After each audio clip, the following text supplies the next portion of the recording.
See, and I was going to ask, are you planning to formally announce tonight's resiliency project event, the Dream Week event for Office of Sustainability? You should just continue. You're in the announcement right now. Keep going, Peter. All right, so tonight it's from 6 to 8 at the Little Carver. We'll have the Office of Sustainability is launching their resiliency project. It's, it's building connected communities. And it's a project that EcoSA has been briefed on, and I know we've been doing some great work. So I'm looking forward to attending that. And it's a launch, right? So this is what the concept is, and then how they're going to start to move forward into the communities. And I'm excited, and because Quintana community, last night we had about 7 neighborhood association presidents that met over an environmental issue, right in Quintana, and Senator Menendez was there, and he facilitated the meeting along with some of the leaders, and very much tied to all this work that we've been doing. So a lot of synergy. So I'm looking forward. And I, of course, made the announcement there as well about the event and EcoSA and the work we're doing to try to help. And Peter's referring to the environmental collaborative that's been around now a good year and a half, probably. And they call it the Environmental Collaborative of San Antonio, EcoSA. So things are moving and they're all connected. So to hear Jerry talking about, and Peter talking about Bridges to Care and connecting in those ways, right? Learning about humans, but then to hear like another whole office of sustainability and how do we create those communities that are resilient and strong, not just when it gets really cold and not just when it gets really hot, but every day. And so we're all about, really, bottom line, creating community, being compassionate, more compassionate people, and making a stronger San Antonio. We've got lots of stories we could share. So welcome, everyone. It's 8:01, and I think we might see some blue sky. I'm looking out my windows, see some blue sky today. There might even be some out there already. I'm grateful for the rain. It's just been a little intense at times, right? I hope everybody's been safe. And San Antonio is so notorious for so many accidents when it rains. So I hope everybody's been safe. So this morning, I don't know, we do have time for a couple announcements. Sumeyra's with us, and she's going to be bringing our briefing this morning. I hope some of you are thinking about coming to the annual 19th year now, annual Blessing of the Peacemakers this Sunday. It's 3 to 5 at Northwest Vista College at the theater there. And I've been sending that information out, and I'll see if I can get all the real details and I'll put them into chat. But I hope you come. It's free and open to the public. Ramon Vasquez with the American Indians of Texas is going to be this year's Peace Laureate, along with his father, also Ramon Vasquez. And so Ramon and I started working together over 30 years ago, and he helped to bring together the San Antonio Gang Peace Summit. So anyway, there are those people who, diehards, keep doing the work, decade after decade. And we won't count the decades. I won't go on about the decades, but we got decades going on around here. So any other announcements? Peter reminded us about tonight.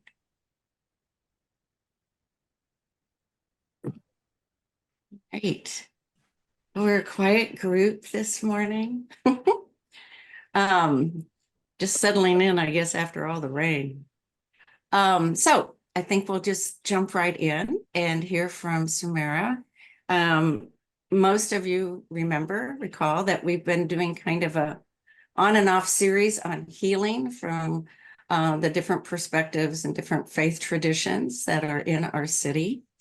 And Buddhist, Christian, Jewish. Well, today we have Muslim, and Dr. Sumeyra Tek is going to be bringing us that briefing today. She's with the Raindrop Turkish House, and some of us have been blessed to go there and experience such lovely hospitality, which is I'm not going to steal her thunder, but it is part of healing. And they do practice it. So, Sumeyra, do you need the screen? You don't have to, but did you want to use the screen, or you just gonna be talking? I like that. So Yeah, I think I'll just talk and read, cheat, whatever okay. works for all. Yeah, thank you, and good morning, everyone. And I see, all the faces of the friends. This is wonderful. Normally I drive these times, but this semester I'm pretty much my schedule changed. My profession is I'm a physics assistant professor in physics at Texas Lutheran University, and as Anne said, I'm at Raindrop Foundation, and would love to have you all at Raindrop, or maybe meeting at other places as well. So today, and before I start, I would love to really share about how this healing series has been great for me. Even I was driving and just listening to all different perspectives, it's really amazing, and it helped me a lot. So thank you all for all the presenters, previous presenters, that really, enlightened my understanding of life and everything. Okay, so the healing from the from Muslim perspective, I prepared a couple of stuff, and sometimes I want to start with the what is life in Islam, how life is perceived, and how we really define how we react things, how we not define, but how we kind of, in terms of struggles or in terms of illnesses, how we really try to understand what's happening to us and around us. So the first thing I would like to start with the word of Islam. Islam is the name of the religion that Muslims practice and believe in. So it means peace and submission to the will of Allah. Allah is literally God, and we in our prayers we call God is the English name, so Allah. So, and those who follow Islam are called Muslims. So just from this definition, peace and the submission to the will of Allah really tells us, how we should be seeing things that's happening around us. So, and just a quick little information, Islam is one of the three Abrahamic religions, like Judaism and Christianity. And Muslims make up the 1/4 of the world's population. So with more than 2 billion people of diverse ethnicities and cultures, and yeah, it's lots of people. So, and you may expect that it's very diverse. So I will focus on the really the main basics, the understanding that stems from our main sources, Quran and the prophetic tradition. So Prophet Muhammad is the prophet of Islam, and our holy book is Quran. That was revealed to Prophet by God. So in the 7th century. Yeah. So they daily life applications can be pretty much merged with culture, thinking about this diversity. And here I'll focus on the perspectives on healing from the main sources, I said. So let me first begin with life in Islam. In Islam, and anyway, and if I pass my time, just let me know, because I didn't time myself, unfortunately. So I prepared and I can cut whenever. So in Islam, life is considered sacred and belongs to God. It is believed that all creatures die at a time determined by God. So therefore, committing suicide and euthanasia are forbidden in Islam. And life is sanctity of life is also mentioned in Holy Book Quran. If anyone kills a person, it would be as if he killed all humankind. And if anyone saved a life, it would be as if he saved the life of all mankind. So that really tells about the sanctity of life and all lives, okay, everyone's life. The Quran is not a textbook of medicine, but there are a lot of things we find in Quran that regarding the illnesses and healing and all kinds of course. So rather it contains the rules of guidance that if followed will promote good health and healing. And this is why the Quran calls itself a book of healing. So in Islam, even when we pray God, God has attributes, the most compassionate, the most merciful. So there are names, like 99 names that we recite, kind of a remembrance. And one of them is the source of healing, one of God's names, and also the Quran. In Quran, it is written that also Quran is a healing and a mercy to those who believe. So there are many physical and psychological and health effects of the prescribed prayers in Islam as well. So in addition, our sources are Quran and the prophetic tradition, which is the life of the prophet, which is the application of Quran, and also his sayings. And of course, there are some prescribed prayers that we are supposed to do as Muslims. 5 times daily prayers are, we do 5 times prayers. They have a physical aspect. We bow down and we prostrate and and there's a cleaning ablution before the prayers. But also there are fasting during Ramadan, charity, helping the needy people, and pilgrimage. So all these prayers, prescribed prayers that we are supposed to do either on daily sense or 1 month during the Ramadan, 1 year, and many times charity, of course, and pilgrimage at least 1 time during the lifetime of a person. All these different versions of prayers and worshiping has different aspects that looks into the different kinds of healing in our lives. So in addition to these health promoting items from Quran and the traditional prophet, includes the use of also in Quran, we see that honey is mentioned, olives is mentioned, some fruit, lean meat, and avoiding excessive eating mentioned many times by the prophet.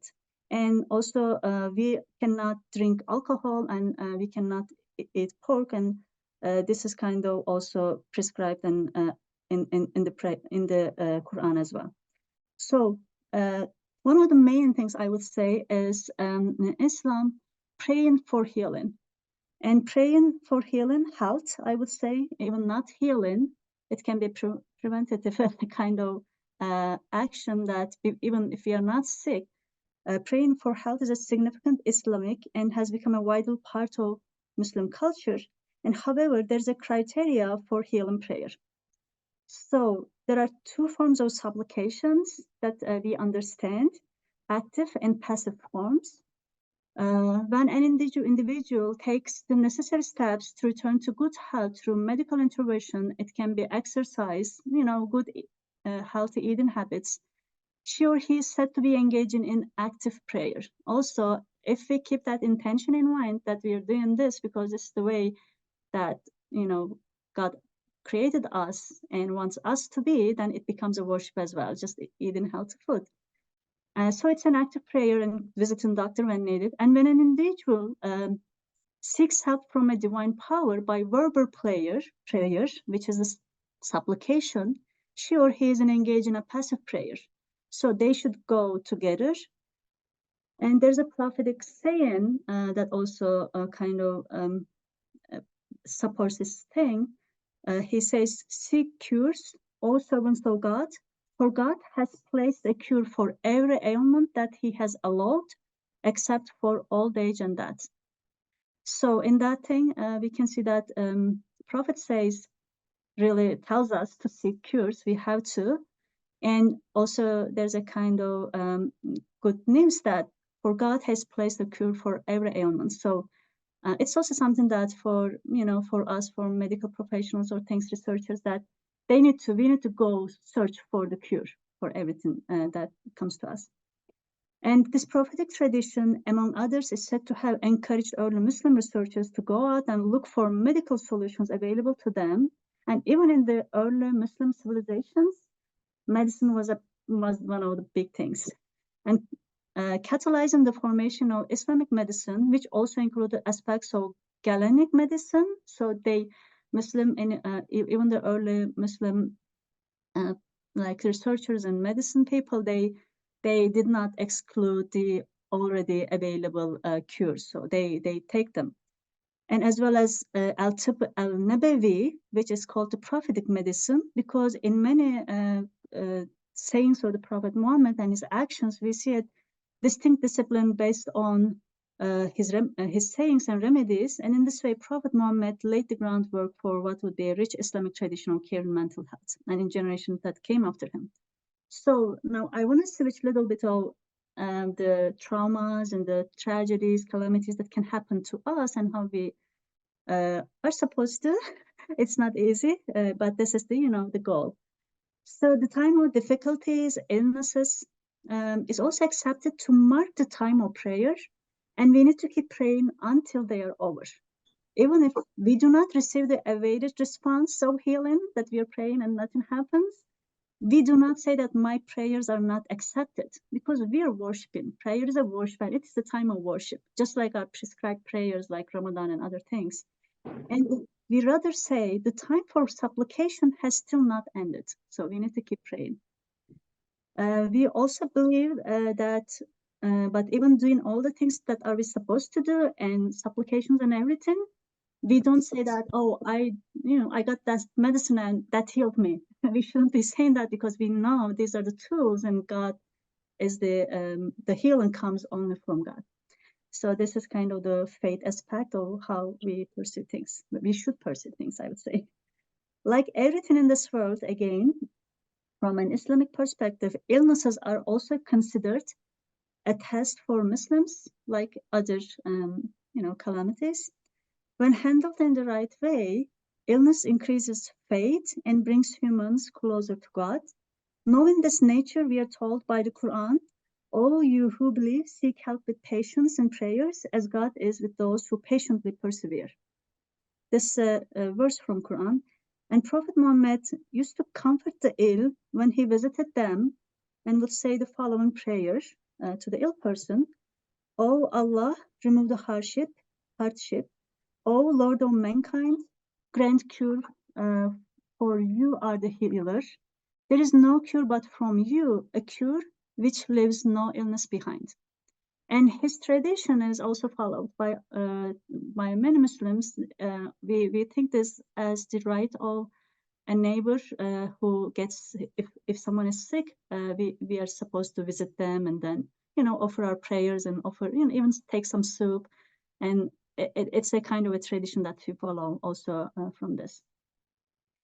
He would also make the following prayer for his own health. So there are so many prayers in the life that we have prayer books that, okay, when a prophet wears a new clothing, what was his prayer? And we kind of try to do that. We try to memorize and say it in the same way. When you say a nice thing, when you say a bad thing, there are many prayers that if we do, it can just encompass all our lives. And this is one of the prayers he says 3 times a day, and then there are some numbers that we need to catch. We want to do the same. Oh Allah, cure my body, cure my heart, and cure my eyesight from any illness. And this eyesight may be both the physical eyesight, of course, and also the spiritual eyesight, that how we see the events, and the things that why things are happening, the God's meaning in that. From an Islamic perspective, again, this world is a place of trials and tests, and the believers are told in Quran to expect tribulations in their world and within themselves. It can be their health, with some fear, famine, loss of property, life crops, whatever. And we are also told that we will be tested in the pleasures of life and true gains. So even if I have some gains and pleasures of life, something that means that I need to use them in the good way. So that's also this. So everything in life is tests. And these tests apply to all of humanity, including the best of us, the prophets, we believe. So, and in fact, Prophet Muhammad, in Quran, there are so many, we have the stories of the prophets, what are the tests that they went through, how they responded, how they prayed. Even we memorize their prayers, their specific, Jacob's prayer, Joseph's prayer, Abraham's prayer, Jesus' prayer. So we also kind of use those prayers, because we think that those are the prayers supplications that are done by the best of us, and it's like the key and the door effect. So we want to use those prayers to open that door. So, and these tests, the Prophet told us God tests those he loves the most to strengthen them and to cultivate tenacity, resilience, and gratitude within them. And looking from this perspective allows us to see every calamity as a test and engage in actively doing whatever needs to be done. And also with increased supplication, because going back, that's the time for worship. We take it. And just like other prophets and their stories mentioned in Quran, part of humanity of Prophet Muhammad is evidenced by struggle he endured and how he overcame them. So we see Prophet Muhammad and the other prophets as prophets. They are very special and beloved, superhuman beings, I would say, but at the same time, they are human beings. And it relates us that seeing Prophet Muhammad, sallallahu alaihi wasallam, he lost his infant child, Ibrahim. And so the humanity, the struggles and how he, he cried. And so we say that, okay, it's okay to cry, right? So managing the grief in his life involved embracing and acknowledging his emotions.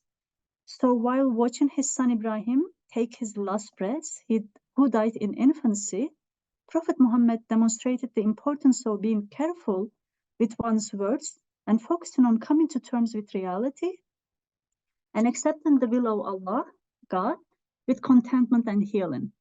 With tears flowing down his cheeks, he said, this is his words, indeed, the eyes shed tears and the heart feels sorrow. Yet we do not say anything except that which is pleasing to our Lord. Your departure, O Ibrahim, his son, surely leaves us all deeply saddened. Yes, he cried, he had a great sorrow, and he mentioned that, he said that, because even this happens, this saying that he said this because his companions asked him, you're a prophet and you're crying, why you're crying when your son dies, something at that time, I think that was the culture or something. And he said, this is a very human action, but I don't say anything that God is not pleased. So yeah, I have kind of a little bit more time, right? Okay, then I want to go into that because I think that is the, I think it's the most difficult thing, and especially when we have a close, relatives or person that a loss. So that is seen as the separation of the soul from the human body, and its transfer from this world to the afterlife. And as soon as that has occurred, you would hear a Muslim reciting the verse. There's a verse in Quran, and this really, happens to be good for all of us. Inna lillahi ve inna ilayhi raji'un. And it means, it is the Arabic version, and the translation is, verily we belong to Allah, and truly Him shall we return. So it's kind of in Islam that is not an end. It is the end of a little portion of the overall journey of the human, and it is even a reunion with the beloved. This is not easy to get, and for me, yeah, I always feel I'm not ready for that, something like that. But if you know about Rumi, who is the very famous poet, lived in the 12th century, Rumi has wonderful poems, and he talks about this, the beautifully put together, well-known poems. He says he sees that as reunion with the beloved God, like the wedding night or something, he says. So when you see my corpse is being carried, don't cry for my living. I am not living. I am arriving at eternal love. When you leave me in the grave, don't say goodbye. Remember, a grave is only a curtain for the paradise behind. You'll only see me descending into a grave. Now watch me rise. How can there be an end? When the sun sets or the moon goes down, it looks like the end. It seems like a sunset, but in reality, it's dawn. When the grave locks you up, that is when your soul is freed. Have you ever seen a seed fallen to earth not rise with a new life? Why should you doubt the rise of a seed named man? When, for the last time, you close your mouth, your words and soul will belong to the world of no place, no time. So this is a poem from Rumi. So if I have a couple of minutes, I just want to say, like, the contemporary Muslims' approach to the healthcare is still strongly based on preventative measures. Just like, we still, when we eat honey with the intention that, okay, this is mentioned in Quran, when we eat olives and seek help like from that, and exercise, not overeat, do not, we think that it's also kind of worship. So it can be also understood as preventative measures. And in many cases, although Muslim patients seek a curative process through surgical or medical means, they still look to their religious and cultural heritage to address their spiritual, social, and cultural needs. Preventative healthcare strategies in Muslim experience include personal hygiene, dietary measures such as restrictions in eating specific ingredients, and the avoidance of addictive habits such as smoking tobacco or overconsumption of food. And even when we go to doctor, that's a little challenge for us. The doctor prescribes a medicine, and oh, is there a pork product, because we cannot go with that. So something like the other food we eat, if there is an option without, if I'm going over the counter multivitamins, I will not get the one with gelatin, but I go with the vegan one. So let's just read me here. Muslims follow dietary requirements that may affect compliance with prescriptions. And Muslims avoid eating pork or drinking alcohol and are prescribed from taking medicines that contain alcohol or pork byproducts unless they are life-saving drugs and no substitute is available. So if we have to, we do. Usually at a time of necessity, Muslims follow the general rule that necessity dictates exception. So yeah, I think that's all I prepared. I just made it 20 minutes. It was perfect time. It was. Oh, Thank you so much, Sumeyra. I wonder if Mhm. I have some thoughts, but others, if you have thoughts or questions, just go ahead and raise your hand with the little icon from the bottom. One of the things, the strongest thing actually that I hear in all that you're saying, Sumeyra, is kind of this, it's so relational. So the prayer practices, the consistency of those, the history. So there's even that historical consistency and that movement. It just all seems very relational to me in terms of, human and sacred, and that just the continual practice of them, and daily, all the time. Last night there was an interfaith panel on compassion, and Wahida Kara spoke from the Muslim tradition, but she said that, and then you can talk about it, but she said that from within the Muslim tradition, we all come from one soul. All of us are created from, and all things are created from one soul. So I hear that in what you're talking about, this kind of consistency, this faithful practice continually, daily, all the time. It just feels very nurturing to me. And I don't know if I'm picking that up or I'm projecting that or whatever, but that's what I'm hearing and feeling. Does it feel that way to you within your practices? Yeah, I believe Islam and Quran and Prophet's life and all these traditions, I would say there's so many things that we can follow. So whenever, for example, just reading Quran is also considered healing. For a Turkish American, my language is not Arabic, but I recite Quran in Arabic. So even despite I'm trying to learn Arabic now, like taking lessons and everything, but even I'm not understanding anything, we think that spending time and also, our spirit benefits from that. So we always see that our actions are linked with our spirit. You can even know or not know what's the linkage, but we believe that our spirit benefits from that. And thinking about, our soul and our body and of everything that physical is related with our, if you're sad, that affects our physical body, right? So all the practices, even 5 times prayer, we do 5 times prayer, morning, noon, afternoon, evening, and later night. So going 5 times a day, even I know we should be all, and you are all, we all remember God, and we all kind of contemplate all the things happening in us. We increase our faith. But you know, going and taking the wudu before those prayers, washing our hands. You know, I'm very stressed. I'm very busy in my life, but taking that time in my office and washing my hands, my face, and everything, I feel that it really relaxes. We believe that there are very much benefits in the prayers that we do, like fasting during Ramadan, like 1 month, and at some point we feel it. But at the same time, our understanding should be in a way that I am not praying to get the benefit. I am praying because I want the, you know, pleasure of God, something like that. There's always that kind of what's the main thing. So I don't know. I think it was a little different than what you said, but this came to my mind.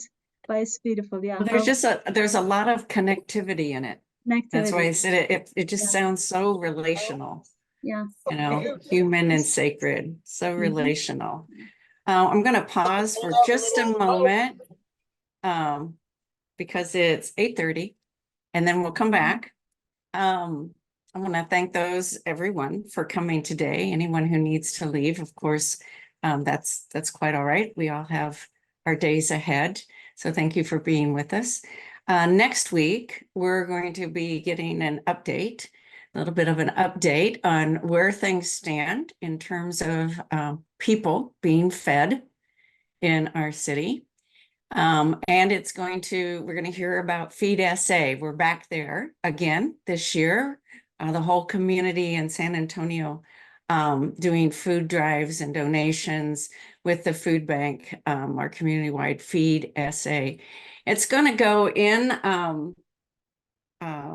what's the words? What are the words I'm looking for? It's riding the wave of the Fiesta theme this year, Viva Amor 2024. And this year, Eric Cooper is going to be the grandmaster of the Fiesta, whatever that's called. So I think it's really exciting that we're in Dream Week, and Dream Week this year is all about compassion, and that we're moving then into lots of holy practices much earlier this year. That's coming up in February, but we're moving into amor, into love.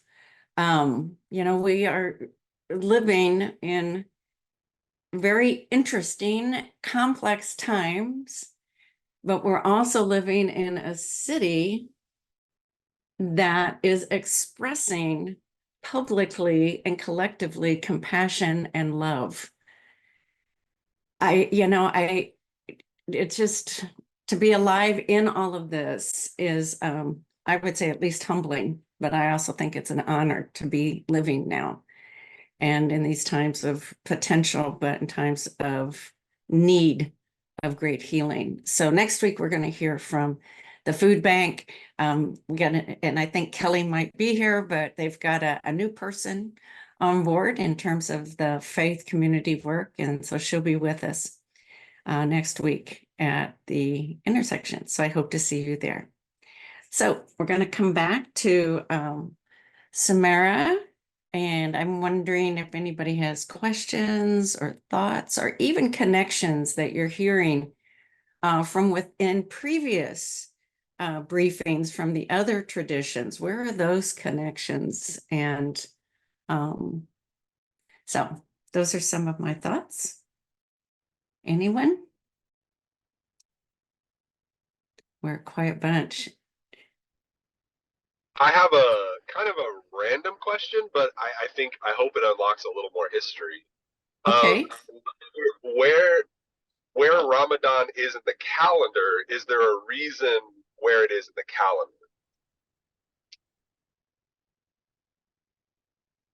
Do you understand the question, Sumeyra, or do you need it asked in another way, or?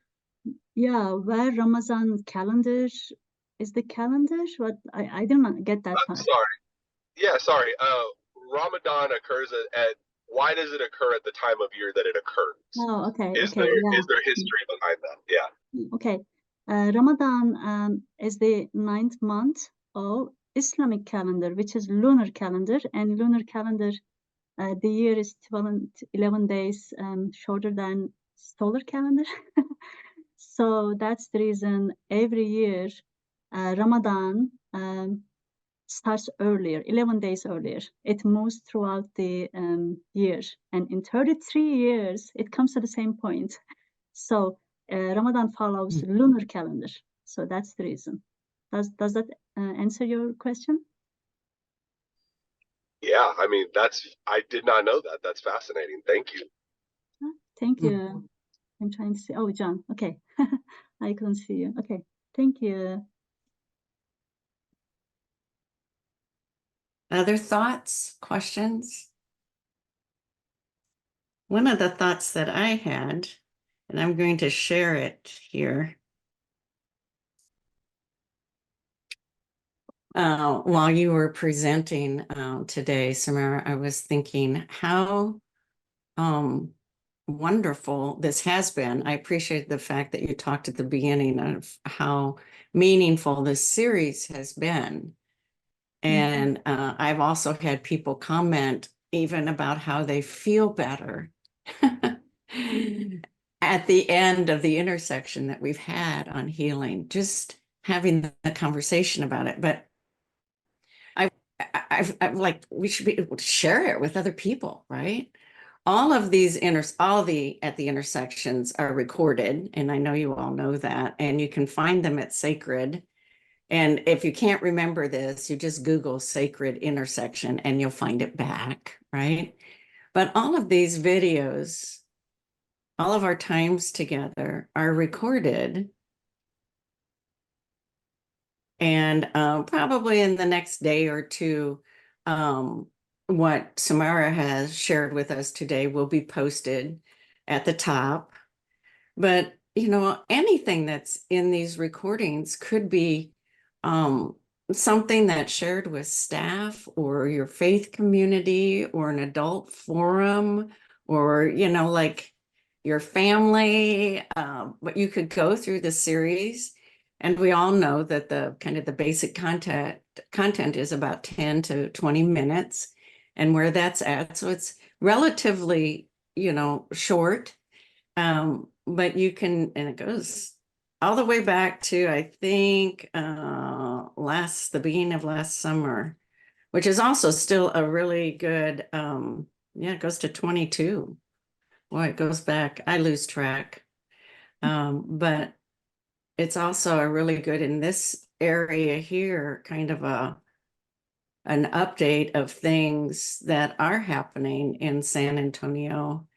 And so maybe we need to revisit some of those, what's happening in the different collaboratives so that people are aware of what compassion work is happening in our community because of community coming together.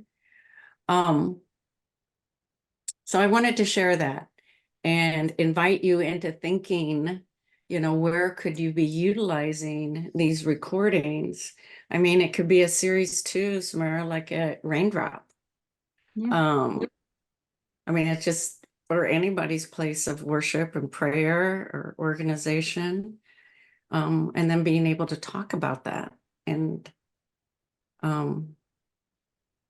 part of what I see too after all this series, and especially hearing Wahida say last night, we all come from one soul, is like putting kind of all of these, I see all of these together, and we are more holistic with these kind of different ways and paths of healing. And I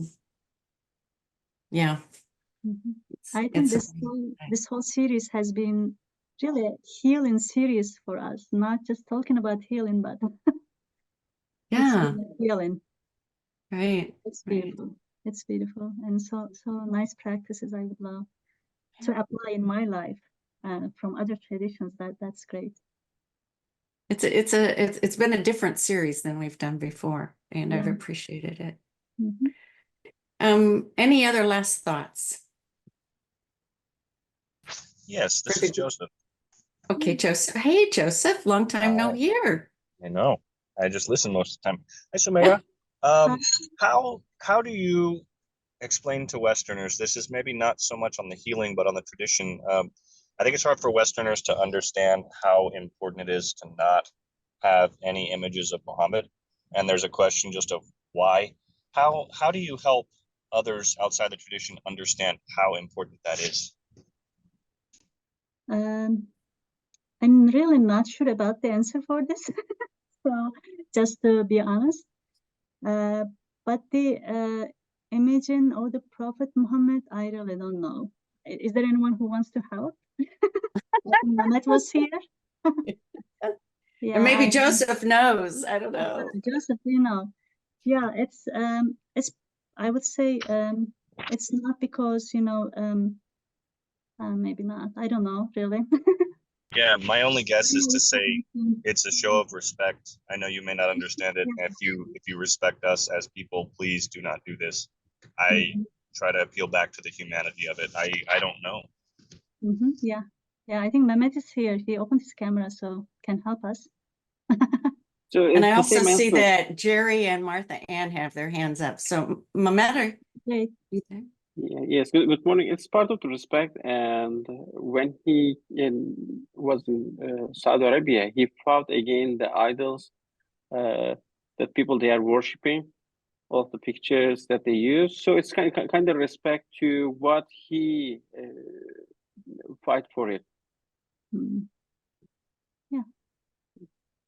So and plus it's the culture. So and if you draw a picture that is not definitely presenting or showing him, it's going to be also out of respect. So my name is Mehmet. It's the Turkish version of Muhammad. It's the same, out of respect. If someone in his name will do something bad, doesn't harm him, so they didn't use the Muhammad, they used Mehmet. I did not know that about Mehmet, so that's Thank good you. to know too. Martha Ann, did you have a response to that? You seemed eager to respond, and I'm not. And we're going to get Jerry first. Jerry's had her hand Okay, up. Jerry. Okay, Well, Jerry. I just had a comment about my tradition, which is Jewish, and how we have the exact same quote that you started with, Sumeyra, which is when you save a life, you're saving the entire world, and when you take a life, you're taking you're destroying the entire world. And I just wanted to make a comment that even though we are vastly different, we are so similar. And I think that's true of most faith traditions. We have very similar ethics, and we have more in common than we have differences. And I wanted to thank you. Thank you, Jerry. Thank you, Jerry. Thank you. Martha Ann, you took your hand down, but From what I learned in my Jewish classes when I did doctoral studies in Berkeley is a very similar idea in Judaism and Islam, that don't be idolatrous, don't reduce the Holy One beyond our understanding to a picture, to a sculpture, to a shape. And that would be true within both Islam and Judaism.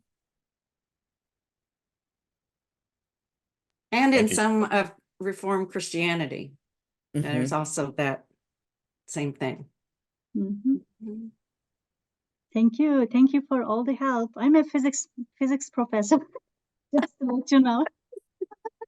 Yeah, but you had a doctor in front of your name. Not that, but that helped. No. I like how you clarify, but I'm a doctor of physics, type of thing. So I'm going to just close with one more share screen because I think it's a good closure on this series. We might come back to it. And in fact, if anyone out there has ideas for someone else to come and talk about healing as we have been from other perspectives, let me know. Next week, like I said, we're going to do Feed Essay, and the following week, Martha Ann is going to be talking about some acts of healing, compassion that's been happening globally and that we're a part of, but also how it's growing into local efforts as well. So, I don't know where we're totally headed, but just going to be faithful to the next step. I wanted to show you though, because I think it fits with what we're talking about today and all of our work. So last night as well, there was this interfaith panel on compassion. But as many or most of you know, the one thing that all of the world religions have in common, and so Jerry, you even reminded us basically what you were sharing was a form of this ethic of reciprocity, this golden rule, you know, to save one, to kill one, you know, how it's all connected. So you can find these online, but I also, when I was listening last night, and then when you start to read them, and you can even see in this illustration of it, how much it is like a puzzle, right? And the readings of this reciprocity life practice also make it more holistic. You know, from one tradition, you'll find treat others as you wish to be treated, and from others, don't treat others in ways you don't like to be treated. And you know, it just like we round each other out. You know, treat not others in ways that you yourself would find hurtful. They're said in slightly different ways, but it makes us all more whole to hear the different ways. So 8:46, we're all gonna go our own ways. And it really is a blue sky now. So I know we've got blue today. Have great days. Have a good weekend. I hope maybe to see some of you at the Blessing of the Peacemakers on Sunday. If I don't see you between now and then, I will see you next Thursday at the intersection. Thanks all.